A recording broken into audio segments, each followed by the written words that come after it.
Hello everybody, welcome to the final albums of the month video. There won't be one for December because there's like 3 or 4 albums for December, so I don't really see the point. I'll just do the individual videos, and that would be every single album I wanted to talk about, review, done for the year. And I'll be focusing on bigger videos like the top 50 albums of the year, top 50 worst albums of the year, and I'll probably even talk about every single track of the week pick of mine, and pick the 10 best ones to put in my top 10 or maybe top 15 songs of the year. Just a kind of like cool little, just fun little like end project videos I normally like doing, and also probably talk about the albums come out next year, because for some reason there's been quite a few announcements for albums next year, so I've got it all listed down and I'm happy to go through it and see what we're going to get and what to expect from them. I won't know all of them obviously, but that's the joy of having the selection.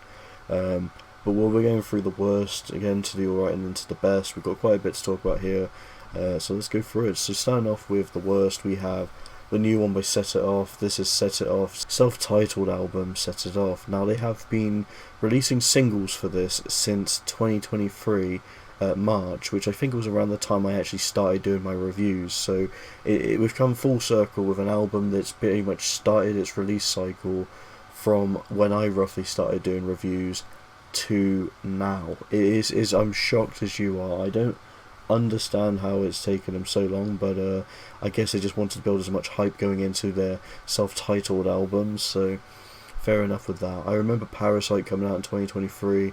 I know Punching Bag was probably the lead single of that, and that was March 2023. And also they've even put a reborn version of one of their biggest hits, Wolf in Sheep's Clothing. So yeah, there's even some older materials actually lurking on the album. Now, personally, as the album goes, I listened to the whole thing, start to finish, and I dreaded it. Absolutely dreaded it. This is like the Falling in Reverse release of the year. I know I probably said something similar to that about Slaughter to Prevail and their deathcore album Grizzly, but yeah, this is like more in line with what I can imagine. Pathological just has this absolute feel that just reminds me of Prequel by Falling in Reverse, and I don't think it's a great idea to kind of have that, because then I was just thinking of Tom McDonald, which is like probably the most likely pick to associate for rapper wise for Falling in Reverse, so you're bringing that over here. Pathological is a horrendous opening song, and every single track doesn't really bring in many good ideas. It's just so over the top with its poppy metalcore feel that it just loses the actual touch. It just feels like it kind of blends in some of the worst sounds of kind of the modern hard rock, post-hardcore, metalcore industry, and a lot of it just kind of comes off in this very beige feel. A few songs remind me of Ice Nine Kills done in a weaker way, and even the writing for a lot of these songs are just downright awful. I absolutely did not enjoy this, and even though I didn't mind some of the songs that dropped, like Parasite, I don't think they would ever be a saving grace, because I never really found them to be great from the get-go. It was a fine song that I would occasionally put on, but with this whole album I just feel like I just barely even want to even consider putting anything on. It's just so bland and just right obnoxious with all its ideas. You just get some of the weakest choruses I've heard, some over-the-top production on the instrumentation. This Set Off album, in my opinion, is a big mess, and I really didn't like it. I give it a 1.5 out of 5. It is one of the worst albums I've listened to this year for sure. We got the new one by Revis, Killing Time. Revis are back after their, I think, 2003 record, and this was not a comeback I think anyone was too hyped for. The problem with Revis is they came back last year with a EP, and I don't think that was well received, but this album just especially feels like they've put the most basic butt rock feel of this direction and going forward. The only song that had somewhat interest is Killing Time, the title track and the opening track, and that wasn't even that strong of an opener, so when that's the best you got, you're not really left with a great album, unfortunately. The first album they've actually dropped, it's not perfect. A lot of the songs do blend together, but the kind of post-grunge feel of it definitely has a lot more. I'll just say it just definitely sounds more concrete. If anything, it kind of reminds me of a weaker version of Finger 11 at their prime, but I'm not complaining too much. I just think Revis never was anything exciting, and this comeback was very unfortunate, and I don't really think there was any real need for it to happen, but yeah, here we are. I give it 2 out of 5. And the last one we have is Murals, and yeah, this is the debut album of Murals, self-titled one, Murals. I did not enjoy this one, unfortunately. So the guitarist for Hail the Sun is the lead singer of this, and I think guitarist-wise he's great. I don't know, I think he's the guitarist for this as well, or at least has an influence on it, and I don't think it sounds bad per se. I just don't really find anything here to be as concrete. Hail the Sun just has this climax of great ideas when it comes to the instrumentation, experimenting, vocals, and I kind of feel like you take all of that and just dumb it down, and that's kind of what you get here. The vocals are nowhere near as good. I just find that they aren't that impressive, to be honest, and just kind of bring some of the song's moments down. The instrumentation isn't half bad, but I don't think it really is anything that memorable, unlike what Hail the Sun's done. And personally, I just don't think the writing really works great for it. It's kind of a short album as well, and I feel like maybe the songs could have been a bit longer, because some of them are just quick to the point, straight into the next one, and I don't really think any of it really leaves a lasting impression. I'd hate to do it, but I have to give it a 2 out of 5 on this one. But yeah, thankfully with all the bad stuff, it's very limited, and we're already on to the alright stuff. There is a spoiler alert, I think there is a lot of it on here. Start off, we have White Lies, new album Nightlight. I don't think I need a nightlight for this one. I will be happily going to sleep in the dark listening to this. No offense to White Lies, I definitely think they have had an influence. I think their first album has actually been very good, and I always find Farewell to the Fairground to be quite an enjoyable song per se, but I just don't think they have got the magic anymore here. I feel like it's not a bad sound or direction, but there's just hardly any push to really bring its best potential out. It just kind of feels like you're stuck there listening to this kind of sloggier version of what could have been a monumental shift in their discography, but it doesn't really do anything exhilarating. You're just kind of getting a fine album, and I think that's just all I can really say. It's just decent. I just really don't care about it. To say it's 2 out of 5 for me, this one. Next we have Demotional, which this is on New Horizons. I haven't listened to Demotional in such a long time, so I decided to go back into them, and it's fine. Again, it's just kind of like bringing electronic components to hard rock, and this yeah, that's basically it. I used to really enjoy these guys back in like 2020, 2021.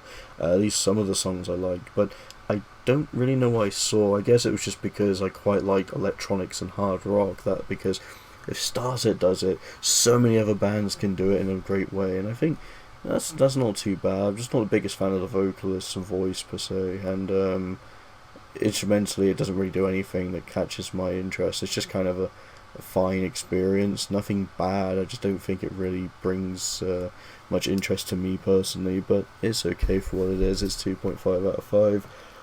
We got the new one by Bearings, Comfort Company.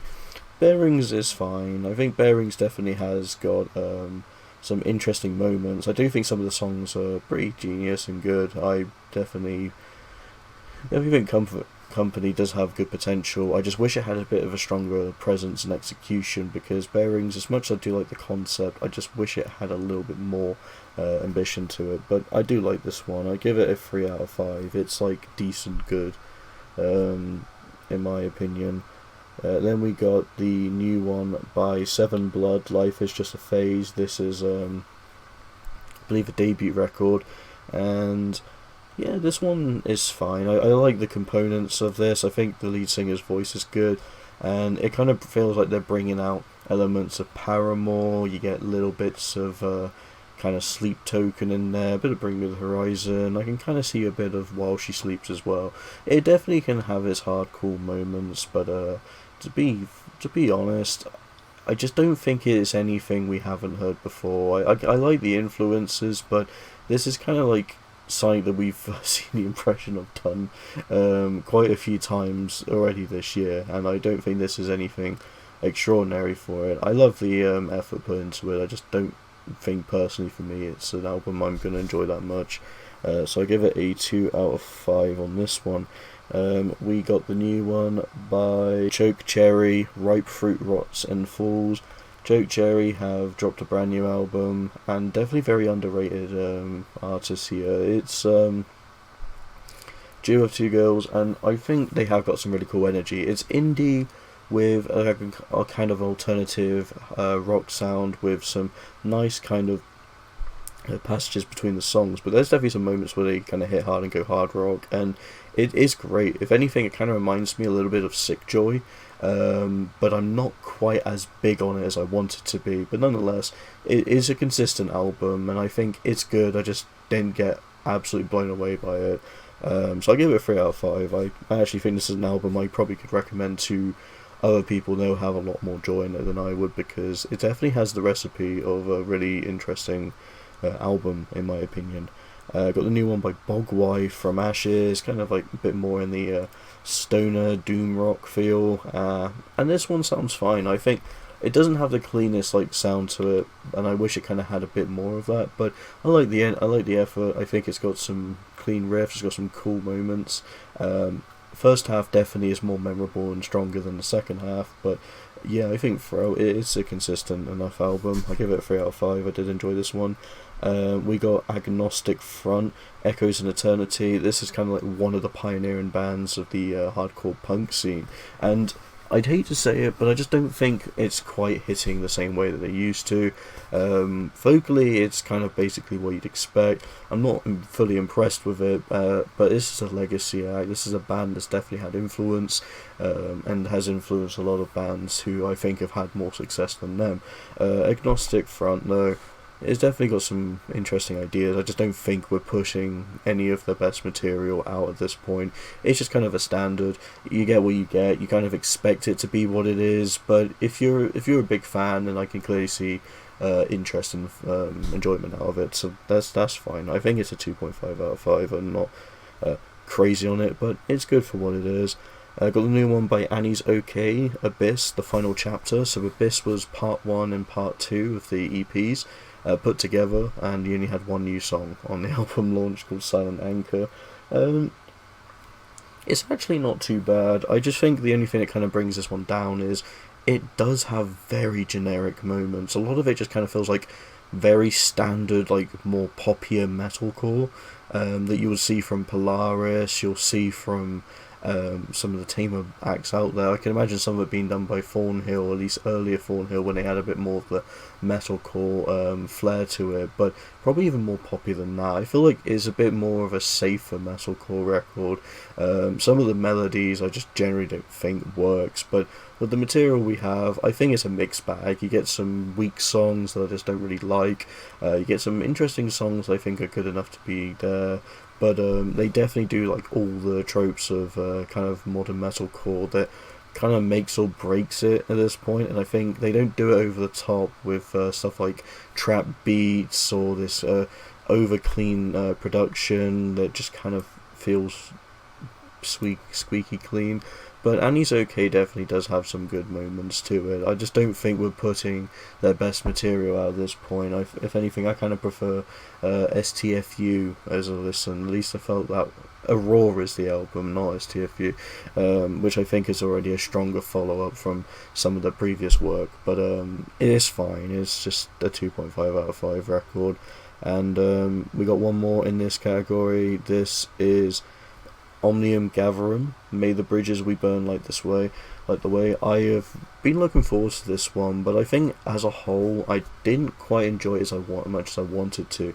It's good, it's a 3 out of 5, but I just don't quite get pulled into this one as much. The singles I reviewed, I think some of the singles being the best material, and there hasn't really been anything that has reeled me in as much as some of the ones I've talked about, but it's still an enjoyable enough listen. As I said, 3 out of 5. It's not too bad.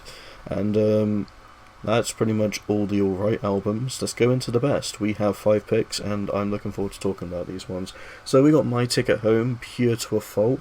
This is a new metal core record, and it honestly kicks absolute ass. It's a very enjoyable, punchy new metal album. It feels like it takes elements of kind of the noughties feel, but in a modern way that I actually have a lot of enjoyment of. It kind of reminds me a bit more of Seven Dust, but in 2024 or 5. I love the aggressive vocals as well. It's definitely got some really good charm to it.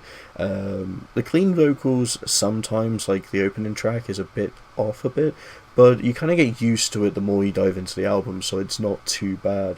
A lot of fun songs. I generally think there isn't really one I dislike on this record.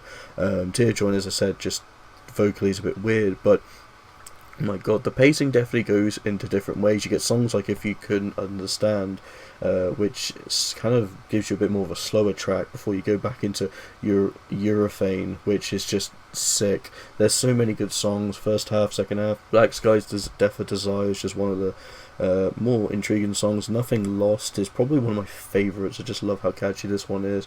They just managed to create these absolute bangers with some great choruses, great instrumentation. The verses even flow quite well. I think this is a pretty consistent, enjoyable record. Not one of the best new metal albums of all time, but if you're looking for something fresh, I definitely recommend this My Ticket Home album. 3.5 out of 5 I'm going to give this one. We got the new one by Astronoid. This is Stargod. I love the presence of Astronoid. Astronoid have gone quite a bit different direction this time rather than the kind of normal usual sound. We get a bit more focus into this sort of prog metal direction, and I do quite like it, to be honest. I think it definitely highlights some amazing moments. I think they managed to bring this more spacey feel to it, and it does generally bring in some interesting, intriguing ideas into it. The band does normally play with post-metal, shoegaze, dream pop, black gaze, but where I see this album, it just feels like it's going for a more prog rock, prog metal approach. You do get some like you do get some blast beats and blast drums, but I don't think they quite push really anything heavily on the vocals, and it's just more or less building a more melodic feel. I would have liked to see a little bit of black gaze, or just a little bit of like a heavier side to this, but I mean, it's still very enjoyable for what it is. The sound's great. It's just overall just a very spacey, ethereal, good time. I recommend, and I give this one also a 3.5 out of 5. It's very good.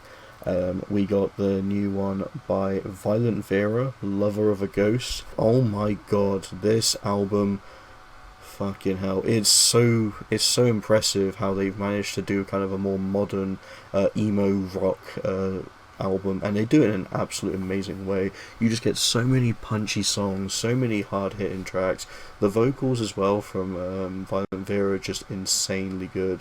I love the little bits of raspy aggression. It feels like something I can imagine a more emo poppy doing, but the voices are definitely not too similar. They have quite their own unique flares, and I love the way that they intertwine to the darker feels of this album. You get Missing Posters and Burn with a Bible, which I think reel you in, but I think I was already sold on the album we got to E. E is just an incredibly heavy, monstrous emo song that just absolutely pushes in some of the best emotional delivery vocal-wise, and then you get some absolute amazing songs to follow along with that, like Lil Crush, Indie, Saccharine, and even some of the best ones like Chasing Ghosts. It starts off slow and then builds up for a final hurrah of this melodic energy. I generally think this album is absolutely chaotic and one of the best emo records of the year. It's so good and just generally deserves a lot more attention. Now I know the band has been sort of trending with TikTok. At least TikTok has sort of been playing their music, so that explains why this album, I did say underrated, didn't I? A lot of the songs have been doing actually quite well from this, and the artist has almost 2 million monthly listeners just because they've had TikTok hits, as well as songs just also blow up as well. So it's nice to see something like this with a lot of raw talent, just a lot of crazy good ideas pushing its way into the mainstream. Violent Vera Yeah, this is definitely a year for them for sure. Give this a 4 out of 5. I really enjoyed this one. Got the new one by 1914. This is Viribus Unitis, and oh my god. So I've always enjoyed bands that have like a more focus on historical matters. I mean, 1914, obviously, that's when World War One started, but I love the concept of this record. Each song pretty much being 1914, going down to 1918, but 1918 is a free part. It's like 3 different songs, and I love the way that they construct the story all together. It's got so many good, it has so many good references to war. It's generally just so heavy and monstrous, and has got some excellent elements of black metal to it. I enjoy everything.